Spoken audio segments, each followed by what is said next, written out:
All right, everybody, thank you very much for joining us for this is our 10th edition of the Virtual Throws Conference. Very excited to have a talk with Coach Jud Logan of Ashland University here today. Coach Logan has been exceptionally successful at the D2 level here at Ashland University. They've got 54 national champions, 40 top 10 team finishes, which is an outrageous number.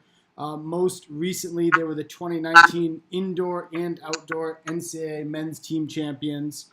And Coach Logan, prior to being a very successful coach, was a four-time Olympian, a Pan Am Games champion. He's a former American record holder and has 2 age group world records in the hammer throw. So we're really excited to pick his brain.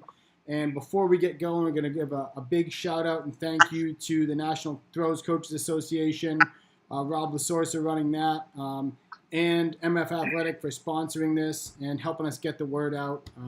If you're looking for more of this content and find some of the other events we're putting on, follow National Throws on Twitter. That's where we're kind of advertising. But without any further ado, we'll bring it over and start picking Coach Logan's brain. How are you, Coach? I'm doing great, man. Let's talk about some hammer throw or anywhere else you want to go.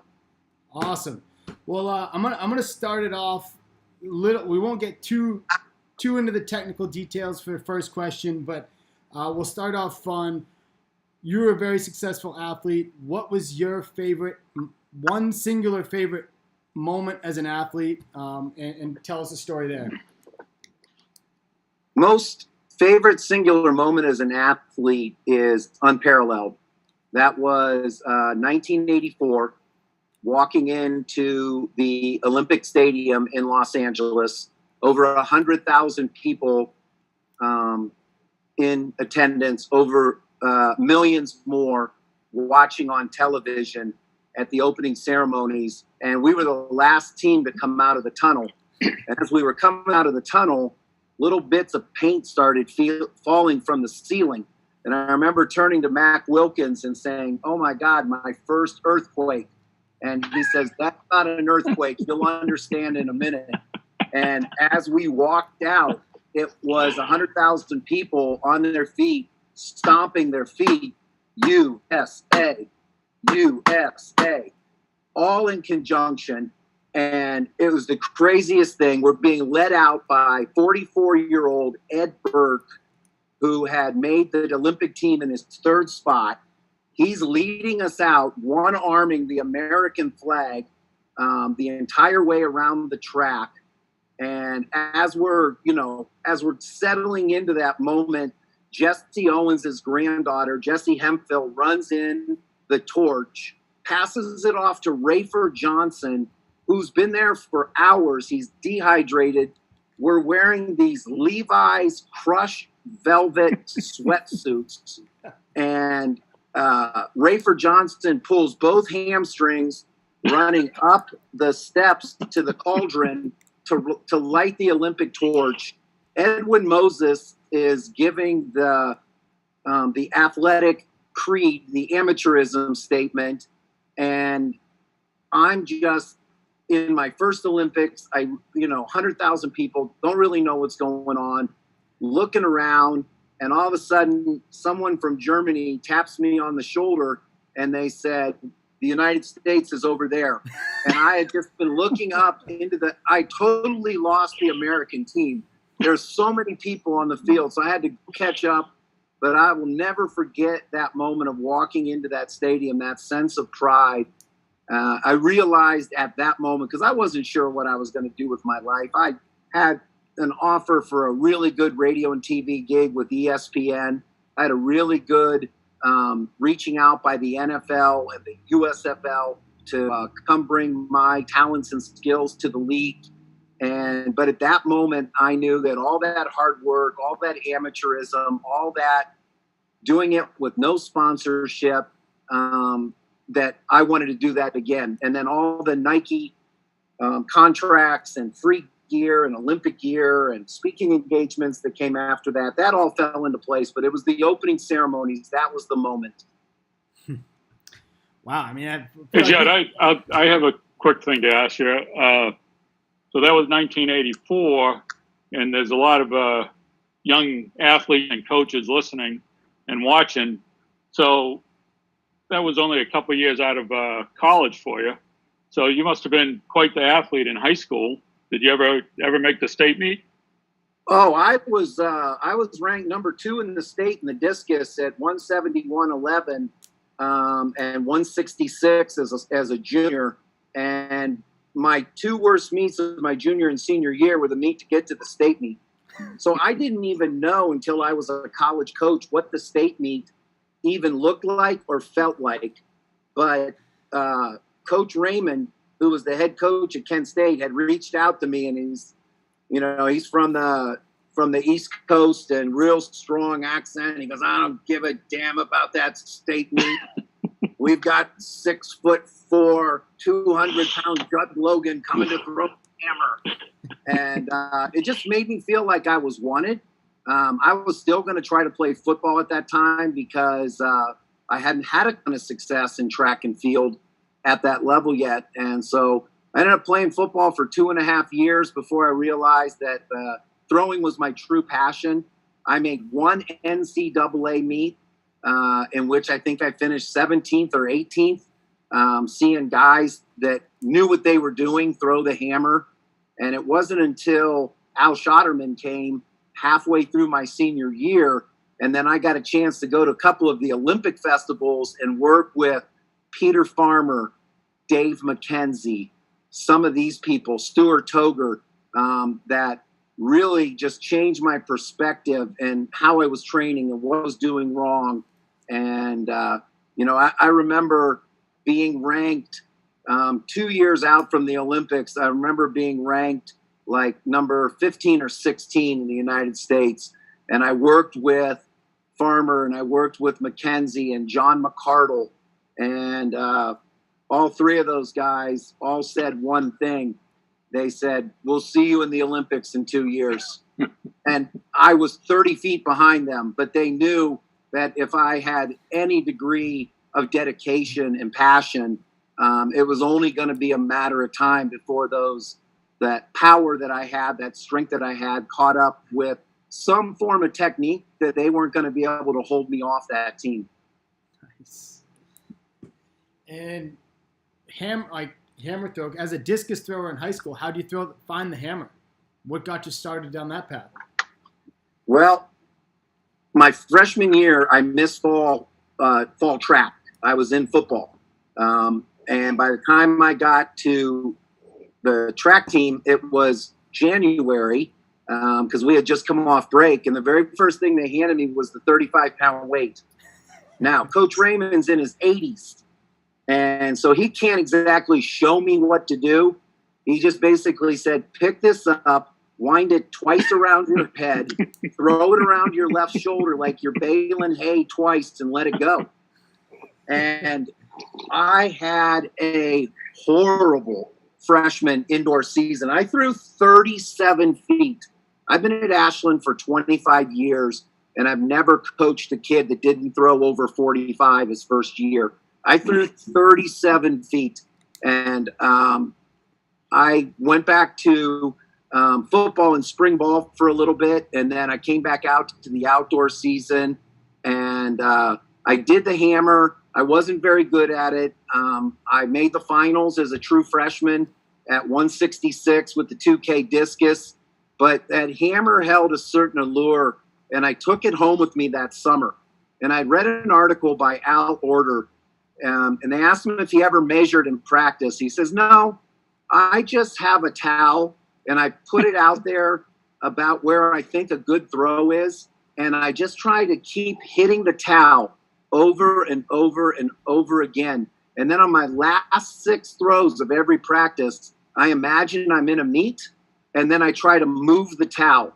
At the end of practice, I measure one throw, my farthest towel.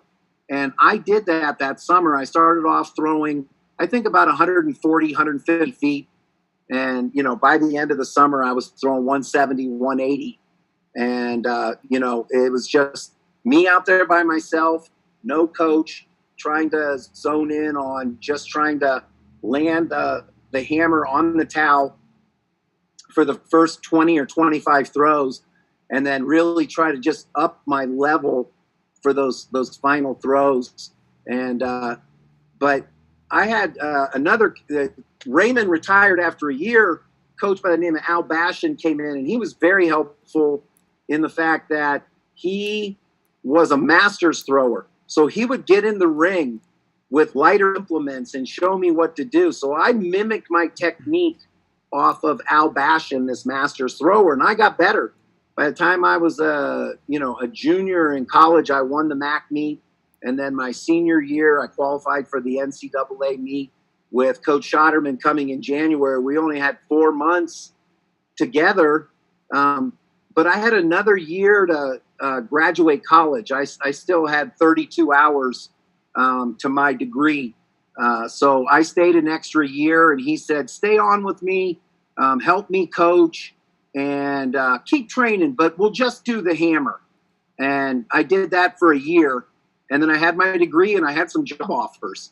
And that's when Coach Schotterman invited me over to his house, and he said, I know you're getting married. I think that's a really good thing. I think you partied way too much in college. I think you can be way better than what you are if you commit. And, the Olympics are in 2 years.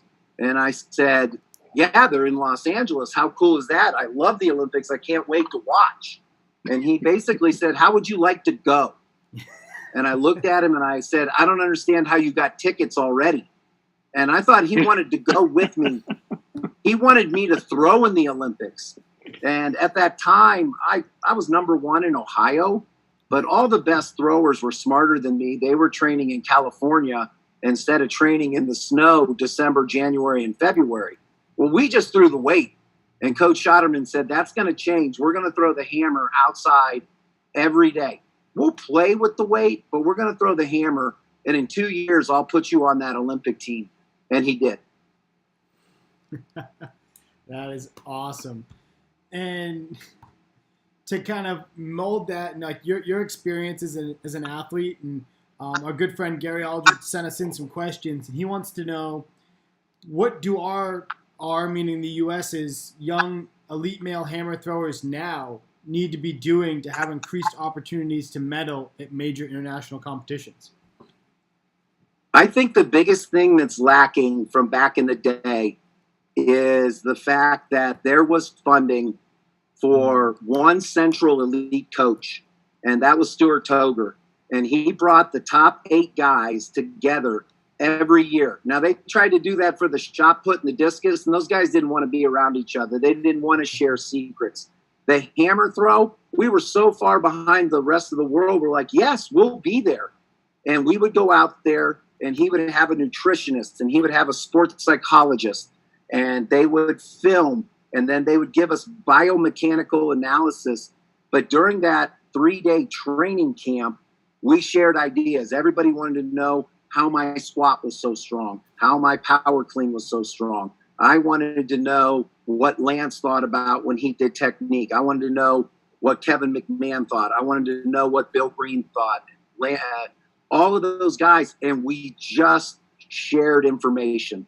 And we would take it, and we would go home, and we'd work on it. And then I personally would fly Stuart Toger out to my house for 3 days, and we'd work together. And then one more time in the spring, I would fly out to Eugene. So we had those 9 days of training camp with the exchange of ideas. And it just seems that we've gone back to everybody's doing their own thing. Everybody's guarded. And then they're showing up at nationals, and they're like, okay, let's see who can do it on the day. But we all knew each other. Yes, there was competitiveness, like crazy. There was competitiveness. I wanted to beat Bill Green. I wanted to beat Dave McKenzie. They all wanted to try to beat me. And then Lance came into the picture, and Jim Driscoll and Kevin McMahon and people like that. But I think that we lack that funding to do these mini camps, to get these athletes together, and to really, they don't talk till after the competition's over having a beer. Hey, Sean, what are you thinking? Like, you threw really well today, or you threw too many throws out of the sector. What was going on? Well, they all talk about it after the competition's over, and they kind of remember what was said, but they don't work on it for months till the new season starts. We would do this in the fall. We would get together in the fall, and we would have these unbelievable training camps out in San Jose. One year we did it down in Florida, but mostly we did them out in San Jose. And I got so much out of those training camps, and I just think that that system for American hammer throwing is missing. It doesn't look like we need it for the shot put, but we sure as heck could use it for the javelin and the discus. Hey, Jud, the other thing you did, so you had Al Schotterman, you had Stuart Toger, but you primarily coach yourself quite a bit. And one thing you did, you always had a training group. Yes. Most of the times, many times, the athletes living with you, living with you, and you would put them up. But you always had a 3 to 4 to 5 to 6 person training group. Yeah, and that was so important. Even when you're the best in your group, you're still held to a level of, when you train by yourself and you got all the information, you got all the tools in your toolbox, but you don't feel like it and you don't go. But when you've got 3, 4 other guys waiting on you, you don't miss a session and you go. And when you're helping younger kids, when you're mentoring younger throwers, you're getting better yourself by reinforcing the skill set that you should be holding yourself to a higher level to achieve. So training groups are incredibly important, and it just seemed that the training center had the right idea with that, but there was no central coach that was working with these athletes. There was one coach over all of the throws, and then everybody had their own personal coaches, and some people didn't want to train when other people trained, and it's confusing. And the fact that American shot putting is somehow rose above all that anarchy and, placed themselves as the clear number one country in the world, the deepest amount of 21 to 22 meter throwers, is incredible to me. And surprisingly, those guys actually share quite a bit of information with each other. That's good. Yeah, I'm talking shot putters of old. They didn't want any part of each other. Art Venegas didn't want John Brenner going and talking about UCLA secrets. John Godina didn't want to come and share with others. They were on this great path, and they didn't want to, share that information. So yeah, I think with Tom Walsh and with all of these guys that have become friends, and it's just fantastic what's going on in the shot put. And one of the reasons that it's not happening so much in the hammer worldwide is when I talked to Anatoly Bondarchuk, he said that most of the athletes that he had throw over 80 meters started throwing the hammer when they were 12 or 13, and then that's what they did. I mean, they played soccer for fun, but they threw the hammer. And when you're a college kid and you don't get a hammer or weight put in your hand for the first time till you're 18, 19 years old, I always tell people, do you think LeBron would be the basketball player that he is, the amazing athlete that he is, if someone would have handed him a basketball at age 19 and said, go be the best player in the world? He would have lost all of that, that skill set and that training that led up to that platform for him to be the best. So, the fact that we've got, 3 states that are allowing the hammer to happen at the high school level, and a couple of really good coaches in Ohio that work with some of their throwers on the hammer. That's why you go to the Ohio State meet and there's coaches from 10 or 12 different states, and they're there to see kids because these kids have thrown the hammer, they've thrown the weight, They've gone to camps, they've gone to clinics, and, you know, they're one, if not the best, but one of the top 3 throwing states for coaches to come pick their throwers from. How about the incredible rise of American women hammer throwers in the recent years? I was talking to Jackie Alm about that, Jackie Jeschling Alm, you know, who made the Olympic team at 68 meters and broke the national record in the weight throw at 67 feet, back when there was maybe 1 or 2 girls that throw 70. And now in the collegiate level, you've got multiple girls over 75 feet, girls over 80 feet. And what Deanna Price and Gwen Berry and, you know, to a greater extent, the ones who paved the way, the Brittany Henrys and, you know, girls like that, the Dawn Ellerbys, that showcased shot put and discus are hard work, hammer's fun. And when you're post-collegiate and you're drawn to an event, there's a special allure to the hammer. You know, a lot of these girls have been doing shot put since they were in the 8th grade, or discus since they were in the 8th grade. Then they get taught this thing called the hammer, and there's a love affair. I don't think the IAAF and the Olympic Committee ever thought that women would weight train to the extent they do and would throw the hammer as far as they do, let alone the weight throw.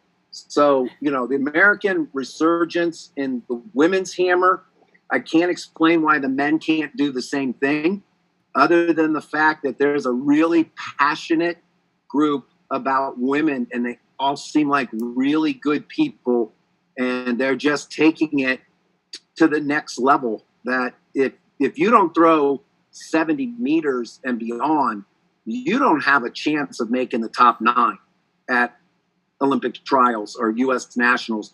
And if you want to find a spot on that team, it's clearly, like the men's shot, it's clearly going to be over 75 meters.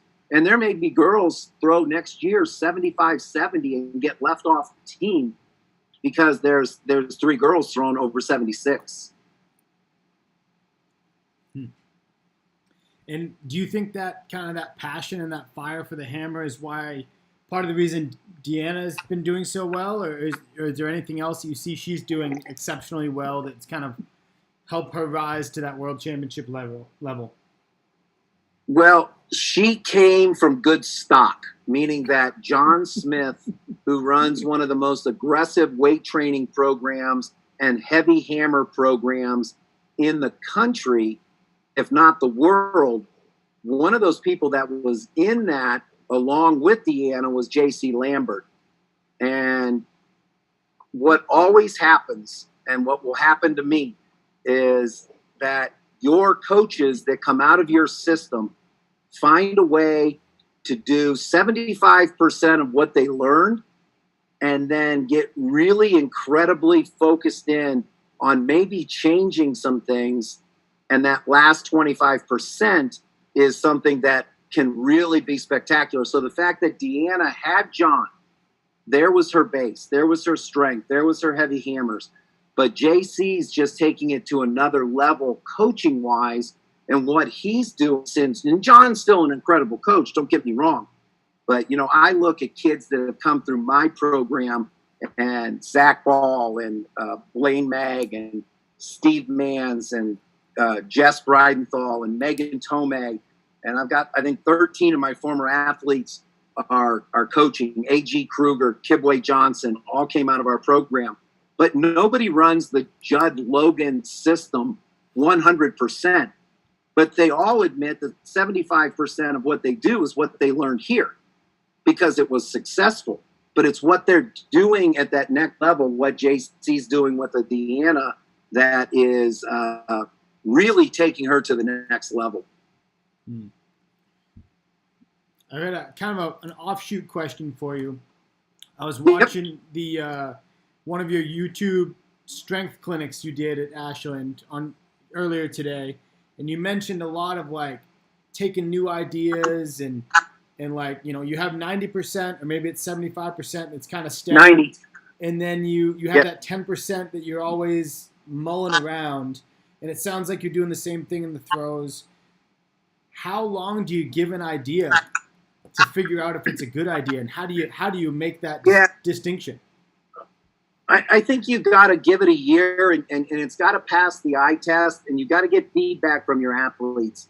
I think that's one of the things in our program is that, you know, we do a lot of coaching from 3 to 6:30 when there's throwing and there's lifting. But, you know, I was talking to my AD and I said, a lot of my time is between 7 o'clock and 10 o'clock when I'm texting my team leaders, hey, what did you think of what we did today? And they're giving me feedback. They're like, I love that. That's something we've never done before. I think it's something that is going to really help me get better. Or they'll say, I don't know how it was for everybody else. I felt a little pinch in my back from being over-rotated, from doing bar twists with hanging kettlebells. And, you know, there's so many things to try. And here's the thing. We never weight train longer than an hour and 10 minutes. Charles Poliquin, my mentor in the weight room, used to say, if you're in the weight room longer than an hour, you're taking too much rest or you're just making friends. Your best gains are going to happen within the first hour.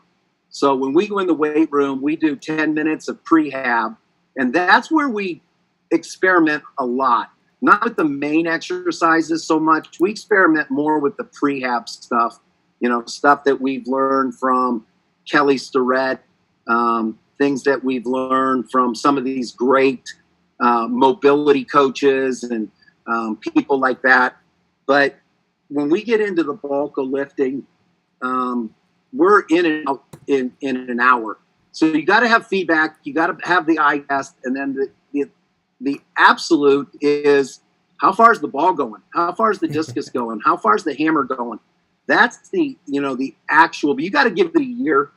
I don't think any coach who finds an exercise that's injuring the kids or you're not getting the results you hoped is going to bring that back as a focus the following year. Like I tell my kids in the summer, I'm like, look, I'm not going to send you a summer program. This is your time to explore, do all the things that you love that we do, things that you did in high school that you missed, things that you see on YouTube. Like, you're not going to get to do those when you're with me. But right now, for these next 3 months and longer with the quarantine, just get out, and it doesn't matter the exercise order. It doesn't matter if you're following science. It doesn't matter if you're following peaking methodologies. The bottom line is work wins, and you got to work hard. And 4 days a week doing things out of order is better than not doing them, or 2 or 3 days a week where you have this perfectly adjusted program, but you're not working. You're just not getting after it. So, ultimately, I've said before that a bad coach who's believed in is better than a good coach that doesn't have his team. And then a good coach who does have his team wins championships. So I always relate the story, and no one can believe the truth. But when Coach Schotterman came in his first year, he said that we were going to start with a base of 3 sets of 15 in the snatch and 3 sets of 15 in the clean. If you program 15 reps in the clean or the snatch, there's a really good chance you're losing your job. And you're going to be let go, fired, or sued. But I got on film you doing 357 for 10 reps. Yeah. Hang cleaning. Yeah. And you just you just believe in what you're doing, and you're going to get better.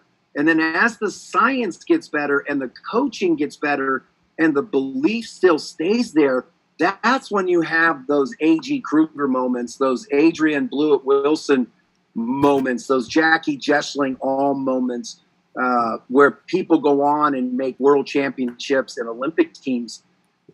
The problem in a lot of programs is that the coaching is okay and the belief is high, and then the athlete gets better. And as they get better, their belief actually starts to diminish because they're seeing people that are just right ahead of them doing things different.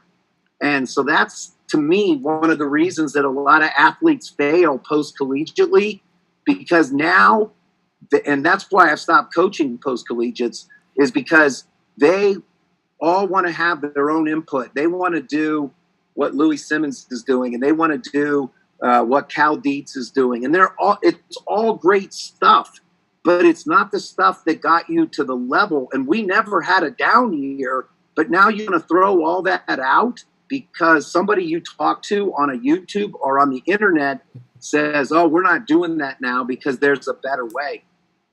So those athletes that keep that belief in that coach, as their coaching gets better, as that science comes together, those are the kids that I put on Olympic teams. Those are the kids I put on world championships and won those national championships with.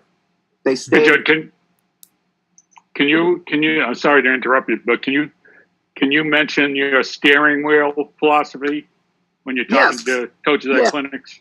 Yeah. So you got to have a foundation of what you believe in.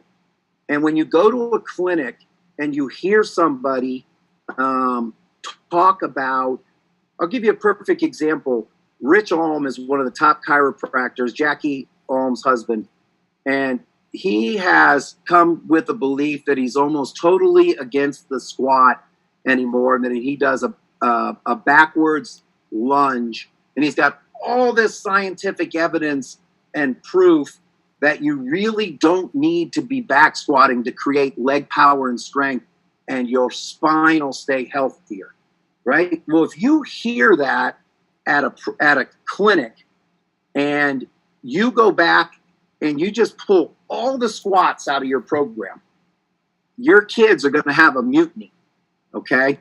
So we started doing some of his stuff instead of going back squat, front squat, back squat, front squat, we went back squat, front squat, Rich's step back reverse lunge version, and then our back squats got better from having a period of time. But if you're always jerking the wheel, we're a HIT program, one set to failure. No, we're not. We're a West Side program. No. Cal Dietz, that's the way to go. No, Joe Ken, that's the way to go. Your kid is going to get sick. So if you're steering the bus and you're always just turning 180, 360 degrees, the bus is going to get in a wreck and you're going to be a wreck. You have to choose bits and pieces of what you hear and implement into what you foundationally believe to be true.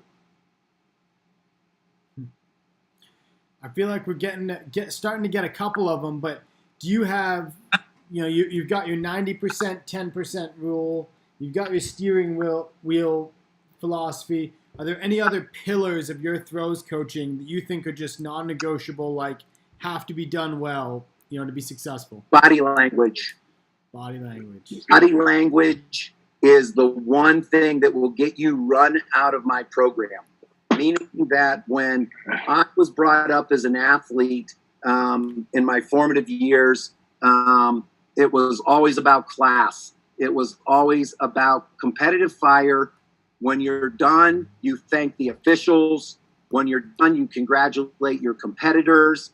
And when you have a bad throw, if someone in my program walks over, even in practice, let alone a meet, which would be immediately done for the day, I don't care what round they were or who they were.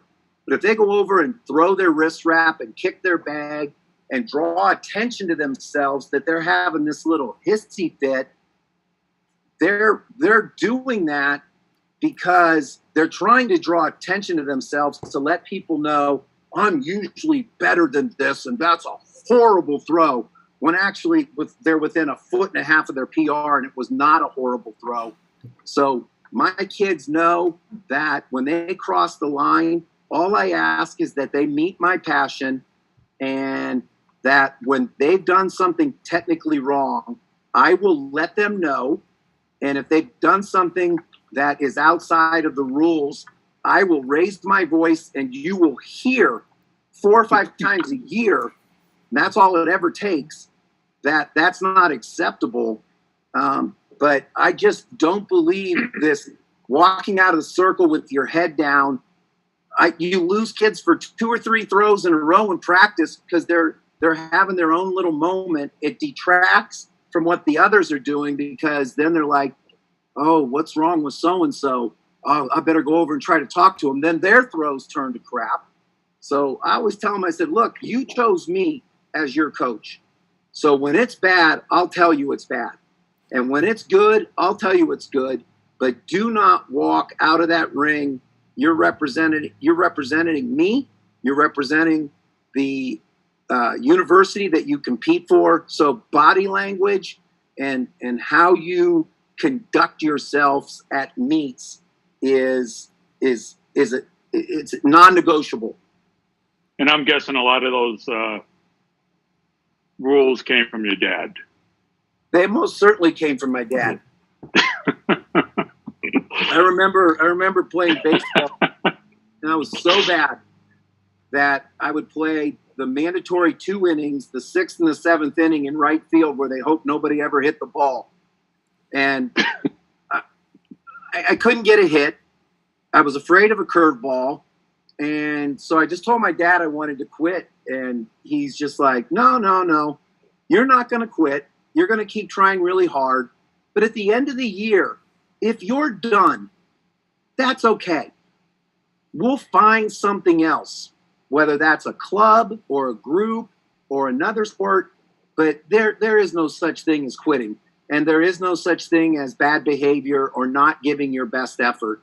And so, you learn that, and you have those positive role models, and then you see the success that, my father had with, high school All-American, full ride to Ohio State, coached by Woody Hayes. Then my brother Jeff, full ride to Ohio State, coached by Woody Hayes, Heisman Trophy candidate before his injury. And you see all this stuff, and you just realize is that it's not the only way to do it. There's some programs that are really hard on their kids, and they go, we get my best results. If I don't scream and yell at them, I can't motivate them. I don't get them to the right place. You're not going to see that with me. We talked about on another podcast that there was one of my throwers was trying to qualify for nationals, and he was about a foot short, and it was the 6th round, and I grabbed him by his face, and I put my hands around his face, and I pulled him right up against me. There's a picture of it. He's literally inches from me. And I said, man, I would love to be you right now. And he's like, why? You have an opportunity to do something special. They're going to call your name. That's your moment. And I want you to go out there and think about the tire flips and the truck pushes and the British circuits and the Russian circuits and the German volume training and everything you went through. And the team's going to give you the clap on this last throw. And I know you don't like it and you've never done it, but it's going to give you an extra 6 inches on this throw, having the power of our team. And so I smacked him on the rear end. He went in, he PR'd by 1.5 feet. He qualified for nationals. And the kid that he knocked out of nationals happened to be in the same meet. And his mom says, it's okay, honey. If I ever saw your coach grab you in the face like that, that would be the end of that coach. He would be getting fired. And the kid said something to the effect, if Coach Logan ever grabbed my face like that, that would be the greatest moment of my career. Because he realized where my intent was, right? Yeah. And so there are times you need to get up kids' rear ends, but there's other times that, man, they just want to know you're on their side. And then coach's body language. You know how easy it is after a kid messes a throw up? You see coaches smack their hands, throw them up in the air, walk away. Good Lord, what kind of a message are you sending? I'm having those internal dialogues in my head where I want to do that. But, man, you're sending the wrong message. And they're so fragile at that college age. And as much as we build them up, it is so easy for a coach in power to tear them down. And it's wrong. We talked a lot about like body language, energy, how you're carrying yourself. I was listening to that podcast or that YouTube video earlier. Hear you talking a lot about the importance of energy and environment. particularly in the weight room is where you're talking about it, but I assume it kind of transcends throwing. What are some things that you're doing with your team to kind of foster that energy and that fire and that, keep that stoked? Yeah, one of the things is that we all live together. I know I have a colleague at a Big Ten D1 school that says these two athletes lift at 9 a.m., these three, lift at noon. Then we've got a couple because of their schedule, they lift at 3:30. That's not the way it works with me. I would never work at a program where my men and women couldn't all be in the weight room together, creating that environment. People have come to visit our weight room and they've left, and the Metallica is screaming through their ears, and they're like, that was as close to a 3-ring circus in there with you being the ringleader as I've ever seen. And we've only got an hour to, create that that energy and that passion. And kids have to learn how to express themselves. So, I talked to a kid that's keeps getting his rear end nailed in the back squat. And I'll be like, I want you to take a deep breath. Halfway up, I just want you to yell, yep. I want you to expel air, and I just want you to yell. And they'll come up and they'll yell, and they get the squat mostly because of the Valsalva maneuver of, taking in that deep breath, compressing and letting go. But they think they got it because they yelled. And that, that carries over. Those lessons learned in the weight room on maximum effort, those carry over into the ring. That confidence that the weight room builds, there's nothing more.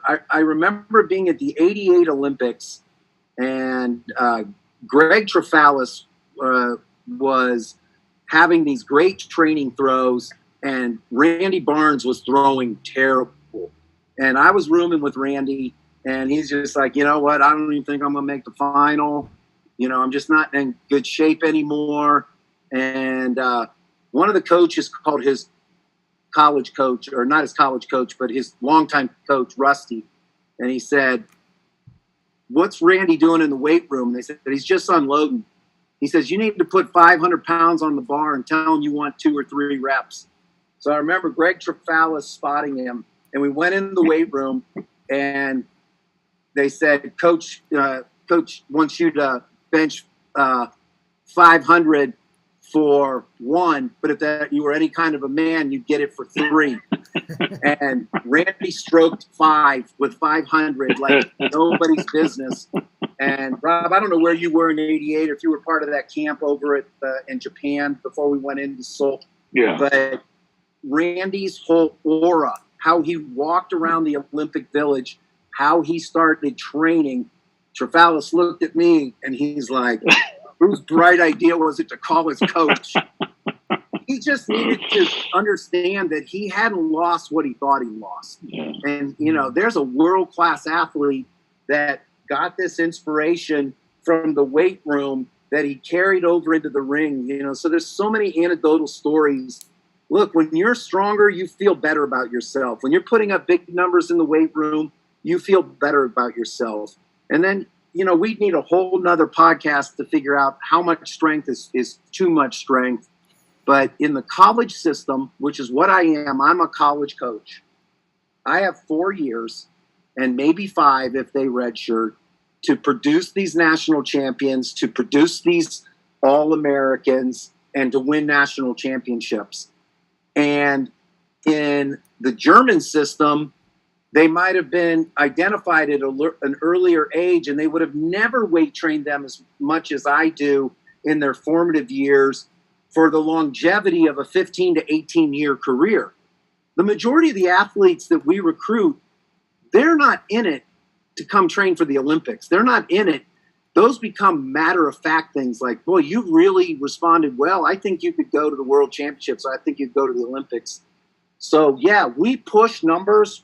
I know JC does as well. John Smith does as well. There's some of us that are pretty aggressive in the weight room, and our kids get better in a shorter amount of time than a lot of other programs do.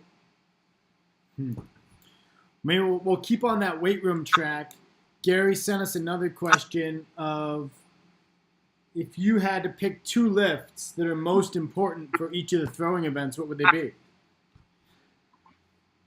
I've been asked this. It's a tough one because it changes.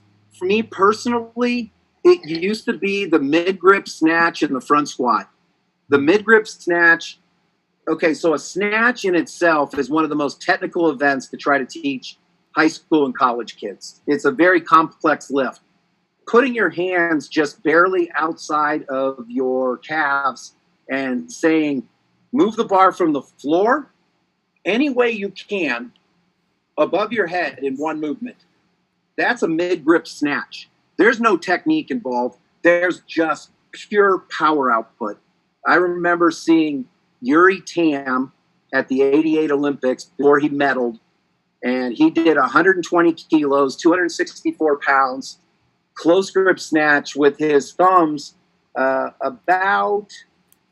probably about 3 inches apart. And I'm like, man, oh man, now that's power. And then the front squat is so important to me. I was a 600-pound front squatter for a lifetime best.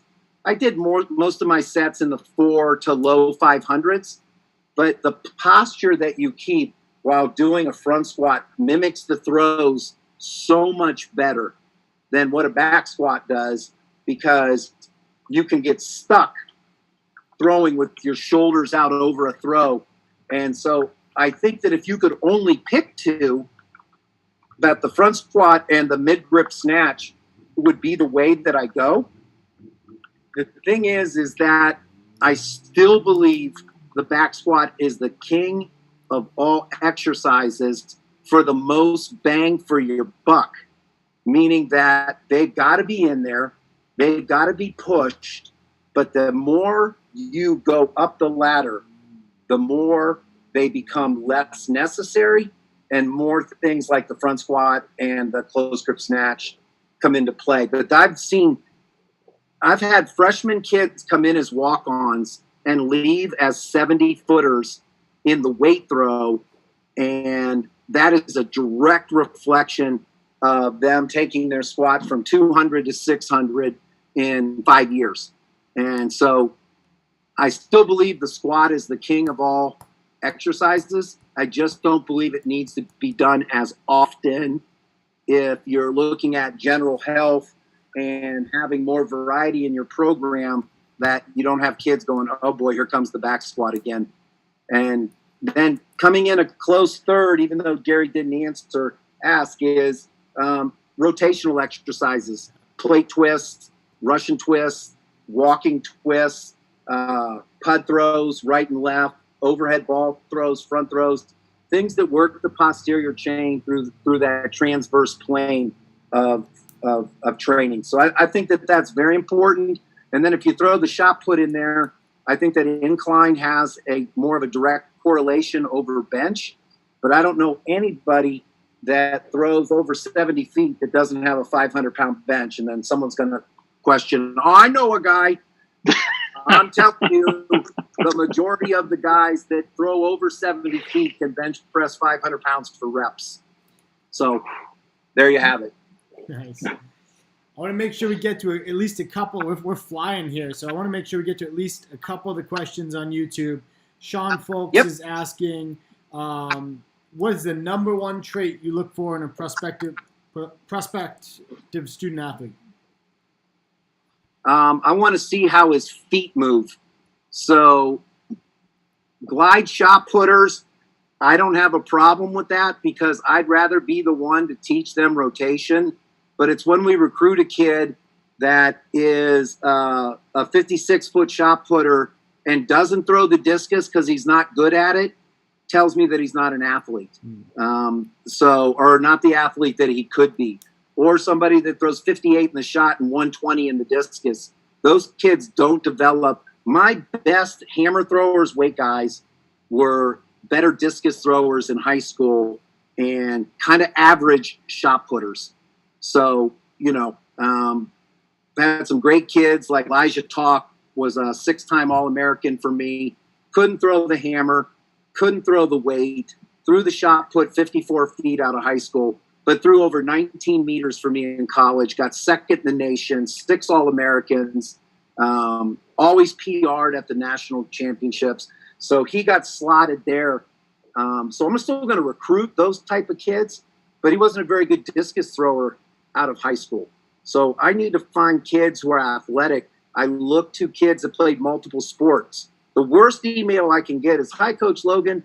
My name's Kayla, whatever, and I'm in the 10th grade, and I throw the shot put. I've been powerlifting for 3 years, and I've given up all other sports. My best throw right now is 29, but I hope to break our school record of 35 by the time I'm a senior."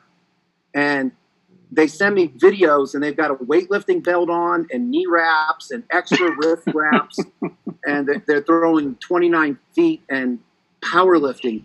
That's not athletic. Louis Simmons and I are great friends, but powerlifting is not an athletic movement that is going to make a shot put, discus, or a hammer move far. We have stolen a ton of Louis' dynamic effort and max effort stuff for our weight room, but to train like a power lifter in high school is ludicrous. Jud, the question, Shaquille Lewis has a question about assisting the finishing at the hammer, assisting the finish. It might be a good time if you have those films available. Sure. You want to give that a shot? Yeah, first off, if you're assisting the finish, you're not going fast enough. The best releases, if you, Rob has put my American record throw 268.8 on Twitter a number of times. And if you watch that throw, the ball literally ripped out of my glove from the speed that I generated throughout the throw. So the finish, I'll steal from Stuart Toger. If you're doing 3 turns, there's 4 beats to a 3-turn throw. There's the first turn, the second turn, the third turn, and the finish. So the finish of the hammer is just like going into another turn, but you let it go. And it's just a matter of letting the ball stretch out away from you with your arms and lengthening your radius, that when you put your foot down, as you turn through the finish, the ball is gone. Every turn is faster than the one before. And if you feel like you can get extra on the finish, trust me, you're not going fast enough. Of course, your 6th throw on that day probably would have went further, hit the cage, Yeah, hit the side of the cage. Well, there was one at Penn State where it started raining that slipped out of my glove. I believe it was round 5 that the guy that was working, I think Mark Heckel was working that meet, and the staff there, they measured it, and it was around 273 feet, but it was like 15 feet outside the sector because I couldn't hold on to the hammer anymore. So I'm going to show a video. It's a video that I made in 2014. So if you think about it, it's 6 years old. I'm 60. So I was 54, and I was training in preparation for the 55 world record. So when you watch this video, what you have to understand is that from years of training, a lot of times incorrectly, and from having a fascination with the bench press in college, that I was bench pressing sometimes 4 days a week, I've had a lot of I've had an injury in my elbow, my right elbow specifically, where I have a lot of tendon and ligament damage in my elbows that at 54 years old, my arms don't straighten like they used to. And some people would say Jud Logan's arms never straightened, even on 268 feet, 8 inches. So I'm going to play this video, and it's about 3 minutes long, and it's everything that I believe in the hammer. It's called Hammer 101. All right, so I'm going to go zoom, my zoom button, and I'm going to put share content first, Brandon. Yep, share content. And then it says it's going to be screen, I believe. Screen. And then you should be able to do zoom and then do your thing. hit Zoom, start broadcast. Yep. And now you go to whatever window you want us to view. Okay. All right. So. There we go. All right. I got a compliment here on those glasses, man. Those are pretty sharp looking. Do you guys still have me? Yeah, I'm seeing your home screen right now. Okay. There we go. All right. So You're good. you'll be able to pick up the sound too, I take it. All right, here we go. Okay, Jordan, here we go. Hammer 101. First off, watch on the wind how the back of my glove goes right back behind my ear and nice and deep back to pick up the ball on the winds. As I step in, I take those hands again. Notice that I don't let my hands on the second wind break any further than my left ear. So you don't want them out here, okay? You want those hands exactly where I've got them, all right? So that goes back there again deep. Start to push the ball right here. Right here off the catch is where I'm starting to think about acceleration. As the ball comes down, try to let the ball pass a little bit under the chin. My eyes are a little down here, and they should be up a little bit more. But at 90, we want that right turn, or in your case, that left turn, turned into the direction of the ball. Okay? So that's exactly what's happening there. Notice, other than the fact that I can't bend my elbows or can't get my elbows any straighter than what they are due to elbow damage, the ball is level at 90. As I come down, I find the ball early on my catch, back on my right hip.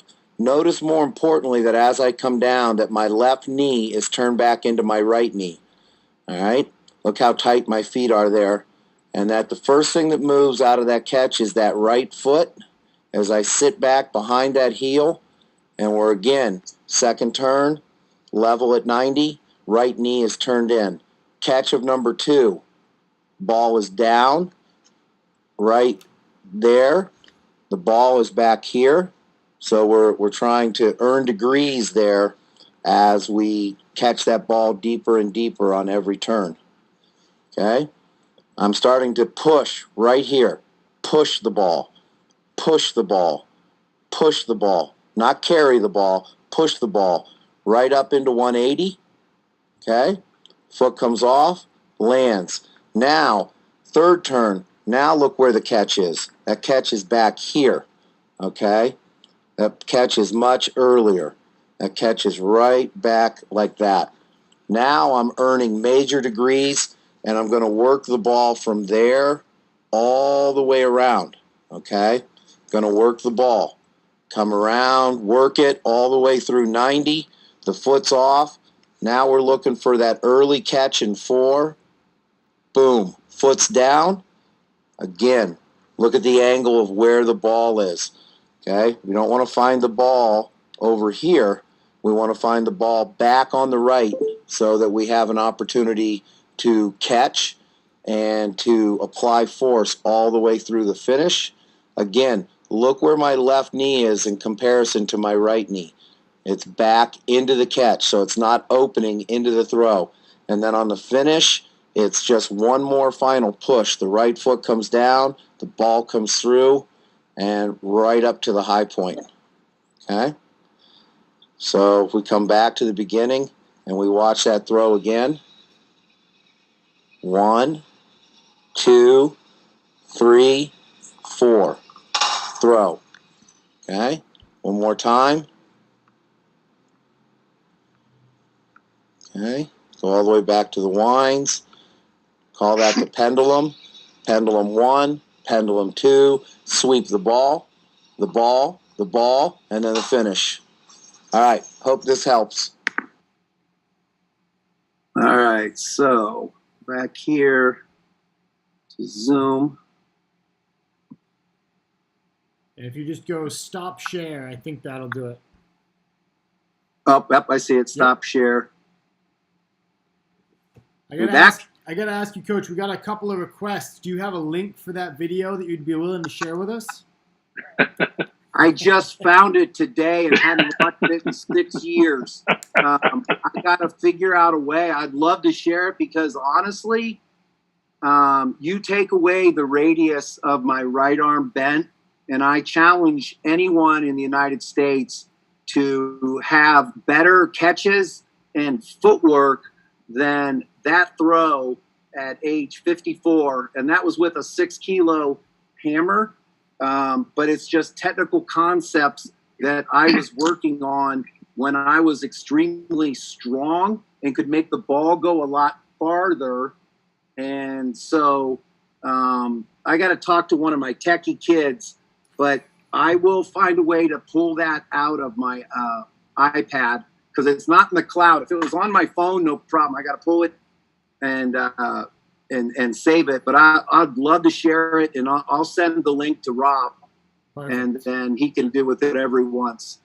Hey, Jud, but you mentioned your DVD too while you're at it. Years ago, Coach's Choice came in, and we filmed a shot put, discus, hammer, and weight training video, the weight training for throwers, and they've done very well for me. The shot put and discus video, I always warn people, it's very beginning stuff. It's for people who have never thrown or for people that are in the very beginning stages because I just didn't see a video out there for beginners. The hammer video is everything that I've ever done, every drill that I've ever done, hammer, weight throw, and weight training is all in that hammer DVD, and they're available through MF Athletics, so they're available through Coach's Choice, and that hammer video, I can proudly say, has really withstood the test of time. And I'm pretty sure they also converted those to that you can get those online too. Yeah, you can get them online as downloads or DVDs. I remember when we first started selling them, there was only VHS, but then they went to DVDs, and now they have digital downloads. But yeah, I'll work really hard on getting you guys that link because I think it just makes sense of where the push points of the hammer are, the hard heel, the tight knees, the left knee back into the calf. You've got to catch the ball deeper and deeper, and how the finish is just pushing into another turn that you let go. Awesome. Did you feel as your career went on that you learned to push the ball better? I learned to push in 1985. There's a video out there. I've seen it. I don't have it, of me throwing at Mount Sac, and I threw 76, 80 and broke the American record. And the ball, low point, high point, never got above my shoulders, but I was pushing the hell out of the ball. And then the following year, Stuart Toger started having me do some left-hand drills to push up to the high point. And that's when, in 1986, I came back to that meet and became the first American ever to throw 80 meters. There was more of a low point, high point. So I felt like I had to learn to push first and then try to figure out the low point, high point after that. I think we gotta ask you at least one more technical question here, Coach. Let's go. I would love if you would walk us through the first couple weeks of teaching a new athlete the hammer. How you intro 100%. Yeah.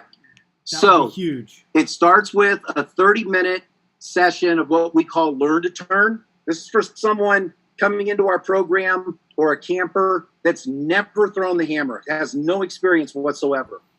So we give them a plate so they can have something in their hand, a cone, a broom, no hammers, nothing heavy. And we teach them where zero is. And we just say, okay, you're at 0. Now, turn back to 270 because that's where you're going to catch every time. Now, push to 0. Sling back, push to 0. Then we show them where 90 is. And just like we freeze-framed in that video, at 90, your left toe and your right toe both need to be facing 90 degrees. So that's position 2. Position 1 is 0. Position 2 is 90. Position 3 is turning 2 feet to 180, and it never happens in a throw. But you talk to Lance, you talk to Kibwe, you talk to any good hammer thrower worth his salt, they will tell you that we're trying to leave our feet on the ground for as long as we can. So when you drill it, you try to keep 2 feet onto the ground until 180. So that's position 3. And then we'd say step. And we tell them to step right over their shoe at an angle slightly forward. And then when they put their feet down, we have them pause and then turn back to 0. And then we have them check their feet. Because at that point, your right foot should be slightly under your left foot. It shouldn't have overturned past it. It shouldn't be even. You should have gained a little bit of an advantage. That's how you move across the ring. So we'll just drill that. Okay, I'll just say to them, all right, here we go. Learn to turn 0, turn back to 270, 0, 90. Pause, check your positions, down on your legs. We're not bent out. Left toe is up. Everything's level. Turn your right toe in a little bit more. Okay, now 180. No, leave your right foot on the ground. Everything twists to 180. The ball's at 180. Your feet are at 180. Now step. When you step into that catch, we prefer that they learn to step with a kind of a flat foot so they have stability, kind of like a tug of war. And then eventually we'll get them to turn on the toe, but just step and be solid and then turn back. And then we build that. We progress that to turn back to the 270, 90. And we just turn right through 0 and freeze at 90. Then we go to 270, 180. And then you go through 0, you go through 90, you catch at 180, and you pause. And then when we do that, we build the footwork up. We'll do 1 turn, 2 turn, 3 turn that way. And then we teach them to wind. And when we teach them to wind, we teach with one hand. We teach with the left hand only. And we teach them to just let the ball come, like I said in that video, back behind the ear with the left hand and keep the ball on the right side. And after they get the left hand wind down, I said, now just keep winding, don't stop. Now put your right hand on it and just keep going. Once they learn how to wind, we go in the ring. And we start with what I call Ascetic Drill, which is every time I saw Yuri Ascetic train, he always started out with these. And that was, he would just wind, 1 turn, catch, wind, 1 turn, catch, wind, 1 turn. And he wouldn't even really let it go. And then eventually he'd do about 3 or 4 of those. And then he'd do a 1 turn, a 2 turn, and a 3 turn off that same drill on a pad. So he would go wind, 1 turn, wind, 2 turn, wind, 3 turns, throw. And so it gives you a chance to just go slowly and feel the rhythm of the winds, to find some balance and to go through that. And so their first session usually ends with about 15 of those drills, starting with 1 turns and then eventually letting them go with 2 turns. And then at the end of session 1, I said, okay, now we're not going to do the drill. We're not going to stop. You got 2 turns, right? So if you can count to 2, you can count to 3. I said, you're just going to stand in the ring. You're going to do 2 winds, 3 turns. And their very first day, they do 2 winds, 3 turns. Very first day. Too many coaches make the mistake of doing a lot of 1 turn and 2 turn work because it gives them all this confidence, but they learn to jack the high point up and they can't make the ball go any farther off 3 turns and they get frustrated. So you need to learn multiple turns. And Bondarchuk told me when I first met him in 1985, he said, you were taught to learn with 1 turn, weren't you? And I said, yes. He goes, it shows in your technique. So my coach would come out and he'd say, do 21 turns and 10 2 turns. And we do that for a month. And I got really good at 1 and 2 turns. And then we went to 3 turns. I'm banging the ball off the ground. I can't make it go further. And so he said, you always learn the full technique the first day. And then the next progression is do 4 heels, then do 5 heels, and learn rhythm and speed build up. And then you can determine whether you want to be a 3 heel turner like Sadiq was, or a toe turner, 4 turner like most of the modern day hammer throwers are, even though the world record is still off of 3 heel turns. And I personally have thrown over 80 meters doing a toe turn for 4 turns or doing 3 heel turns. So the best technique is the one that makes the ball go the farthest. Jud, last question here, most importantly, how you feeling? How's your health? Health is good. I go to Cleveland Clinic on Friday, and I get a bag change for the current chemo that I'm on. I have a port in my chest. I have a fanny pack with a pump and chemo that I'm wearing right now. It pumps 24/7, and it changes every 7 days. So I got a bag change on Friday, and then they'll put a 3-day bag on it. And then Monday, this hasn't been announced yet on social media, but Monday I get unhooked and I am completely done with my clinical trial. So I am fantastic. Finished. I am still in remission over a year now, and I will continue every 3 months to do some maintenance over the next year and a half. I'll go into Cleveland Clinic. I'll get a little 10-minute bag of chemo, really low-end stuff. I'm done with all the heavy hitters. And, those knock me for different kinds of loops. Fatigue loops, blood clot loops, just weird type of side effects.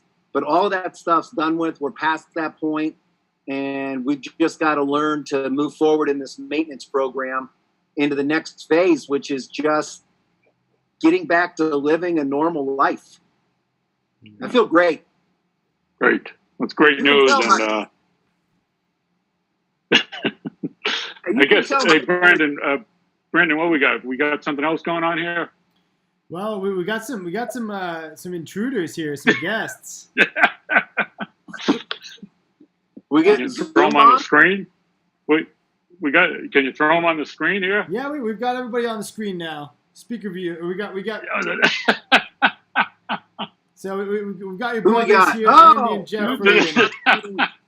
I see Jeffrey, and I see Andy. There he is. Andy's got the Logan Strong shirt. Yeah. Hey, there's the Light Giver shirt. absolutely. And I've heard of Zoom bombing, but this is ridiculous. Yeah. For a while, I could just see Jeff's forehead. He was. The there you go. Hey, Rob, I've got a question from a technical standpoint to ask, and I can't think of anybody out there between the three of you guys that can figure this out. I'm watching that 3-minute video of the perfect hammer throw, and it looked like Peter Costas teaching golf to me, and I'm trying to figure out why it can look so perfect. That one looked so perfect. And then every hammer throw I've ever seen, including La Sorsa and Logan, stuck on the golf course. What's the deal? Hey, you can either be a jack of all trades or a master of one. Oh, good.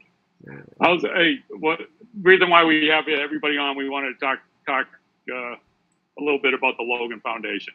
So, which Andy, you want to take that one first? Yeah, I'll start. Yeah, okay. Back in 2002, joined a golf club and was sitting around one day just saying, we all play in a lot of these sports celebrity outings. Jeff does a lot. He sells insurance, so that's all he does is play golf. And we was sitting around thinking, why don't we do this at this phenomenal facility that we have here up in Congress Lake? We have so many friends that we are blessed to have known through the years in all of our endeavors. And so we started our first Logan Family Foundation Sports Celebrity Golf Outing. This year will be our 18th version of it. We have a celebrity honoree every year, and then we bring in sports celebs to play with every group, and it's been so rewarding. We've helped over 90 plus charities in not only here in Canton, where my sister Amy and I live, but in Ashland, where Jud is, and in Columbus, where Jeff and Whitney are, our other brother, and we're over $600,000 in giving, again, to 90 plus charities, not only in Columbus, Ashland, and Northeastern Ohio, but nationwide. So it's been phenomenal. Hey Jeff, you got a pretty couple of weeks going, a pretty busy month going, right? Yeah, we've got, here in Columbus, and I'm involved with the Memorial Tournament. We've got some activity going on in the middle of July due to COVID-19 and the restrictions. PGA Tours, everybody knows, shut down, and the Memorial Tournament was moved to the middle of July, and right now it is scheduled to be the first of the PGA Tour events that will include fans. Now, it's going to be a reduced number of fans, and when the John Deere Classic canceled a couple of weeks ago, the Memorial Tournament offered up the week before if they could get a sponsor to have an event here. So there will be back-to-back events at the Muirfield Village Golf Club. The first of which will be an event sponsored by Workday, and it will be no fans, no members, no anything going on other than what you're going to see this week at the Colonial, which is just the players and the caddies doing their thing. And then the following week, Memorial Tournament, we're going to have limited fans, but I think it'll be fun to certainly kick off the rebirth of the PGA Tour here at Jack's Place. So I think that's going to be kind of nice. Hey, can you get me 10 tickets for that? I got some friends that want to come. Yeah, due to social distancing, I can't get you 10.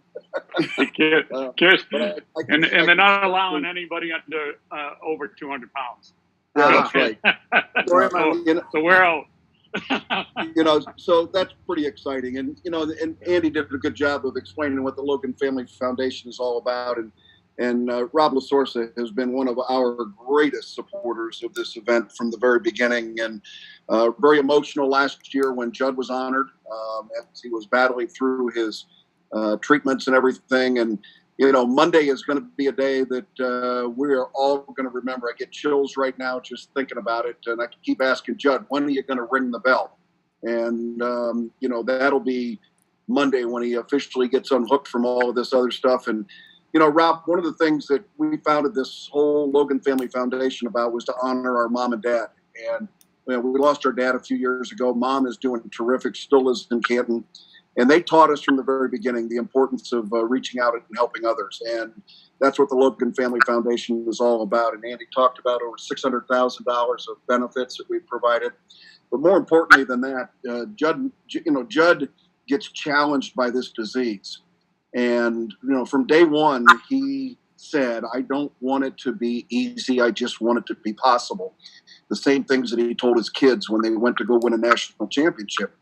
And, his battle and what he has been through is going to give him an opportunity because he's touched so many lives as a coach, as a competitor, as a public speaker, but now as a cancer survivor. He is going to have the impact on so many other lives out there, Rob and Brad.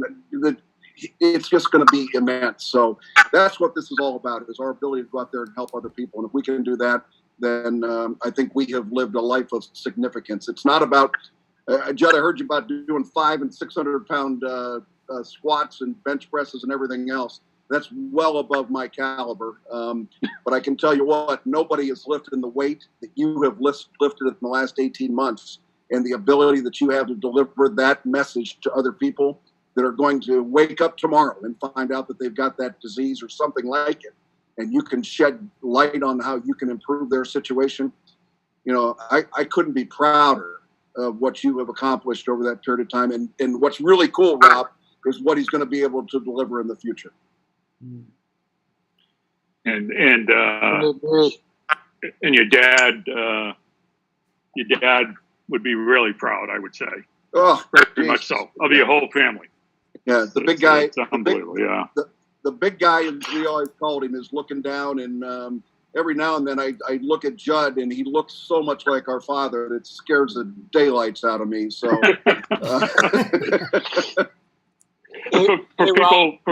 for people watching, Jud had mentioned that Jeff was the Heisman Trophy candidate at Ohio State, and Andy played at Kent State, played ball at Kent State, and his senior year he led the nation in interceptions. So it's obviously a very athletic family and fantastic family that it's been an honor for me to know all these years, and I'm just glad I get invited to the cookouts.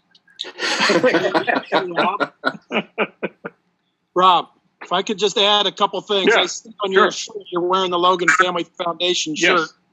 On the sleeve, it says "Pay It Forward." That is the basis of our foundation. That saying started by Woody Hayes, who, again, coached our father, and Jeff as well. That was one of his big sayings, is that you can't pay somebody back. You need to pay forward. You need to give to the people that are coming up. So that's the basis of our foundation. So that's why. And there's one other thing I wanted to show you and Brandon here, if I can get this. Just some pictures here having to do with the hammer throw that are pretty meaningful. So let me see if I can get this up on here, if you guys can see this. Some of the Olympic pictures that we have. I don't know if you can you see this one here? Yep. Yeah, That's Olympic torch in the background. And that's Jud, 2000 in Sydney. Australia? Yep. Okay. So, and then his quote of "where ability meets destiny." But my favorite one is this one. Jud, can you explain that one? Oh, we already talked about it, probably in the first 10 minutes of the podcast. Okay. Walking out into the Olympic Stadium for the first time and getting lost, and just that feeling. But that's the actual competition after the walking into the stadium for the hammer throw, and just 100,000 people in that Coliseum, and just unbelievable. Yeah, it's good stuff. Hey, Jud, you would want to end us off by talking a little bit about light giving. Well, I just, I keep saying I'm trying to finish a book, but it just keeps rewriting new chapters. I was very fortunate. I knew I couldn't do it, but Jeff read the first opening pages of my book when I got inducted into the National Throws Coaches Hall of Fame. And, and then I was invited to do a similar talk at the Pro Football Hall of Fame. And I finally got up the nerve to do it myself. And I read the first chapter in front of 300 men at the Hall of Fame Club. And my dad got to hear me talk about him. And the light giver is, anybody that knows me knows that that's the first chapter of my book. The first person that you meet that can illuminate a path around you greater than what you can currently see of yourself. And so for me, that was Al Schotterman. Al Schotterman was my light giver. And he shone that torch brightly and showed me that there was so much more that I could expect out of myself. And so that's my job as a coach. And I've got other kids now that are out coaching, and they're becoming light givers for other kids. And that's the biggest thing, is that just be that light giver for somebody else. You never know as a coach the difference that you're going to be able to make. And it's not just the superstars. It's the kids that just work their butt off and maybe made one conference championship and got 8th place, and they're not on the All-American board. And then they call you 10 years after they graduate, and you have a talk about what a difference you made in their life and the success that they're having. So you think about, people that have been doing this 25 years that I have, the stories that, Paterno and Woody and now Urban and all these other coaches have about that impact that they make in people's life. So be a light giver and shine brightly for somebody else and let them know they can be more than they think they can be themselves. Hey, Jud, tell everybody where they can get a Light Giver t-shirt if they want one. We're at the end of them. I mean, we have all sizes left. I know Andy's got some Logan Strong shirts down at the sporting goods store. But if they inbox me on Facebook, I can make sure that they get connected with a Light Giver shirt. Megan Tomei designed that shirt and brought a whole bunch of people from all over the United States. Nike donated the shirts. The artwork was donated by one of the top t-shirt companies in the United States and raised a significant amount of money for medical bills that Jill and I have not had to go deep into our savings. So we're blessed with a job that provides insurance. We're blessed with knowing people in our life that have financially supported this journey. So if anybody wants a shirt, you can either look for Andy on Facebook for the Logan Strong shirt, or if you want the Light Giver shirt, message me through inbox and I'll find a way to get you one. Very cool. Well, thank you so much to all of you guys, but especially you, Coach. It's contagious how much you clearly are passionate about this industry and the students you work with, and we're gonna wrangle you on here to get you on here again because I've got a whole host of other questions I could ask you, but we really appreciate you coming out today, and this has been a blast. And 90 minutes hasn't flown by so quickly in quite some time for me, so I really appreciate it and really appreciate all the work you and your brothers are doing as well. Well, you reach out to Rob and it's a done deal. Awesome. Hey, don't hang up when we go off air here. You guys stay on. Okay. For a minute, a second. Thank you to everyone again tuning in. Coach Logan was awesome. If you're just tuning in or you missed this, or you have other people you want to share this with, these will be able to be viewed on the Virtual Throws Conference page on YouTube anytime. They're up there. We really thank you and keep tuning in.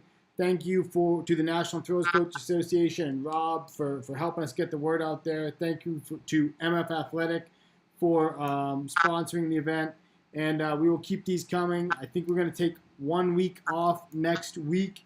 We'll have some great lineup of coaches coming up throughout the summer, and stay tuned and keep following us on Twitter to get word of that. So thank you very much to everybody, and we will see you again in a couple weeks.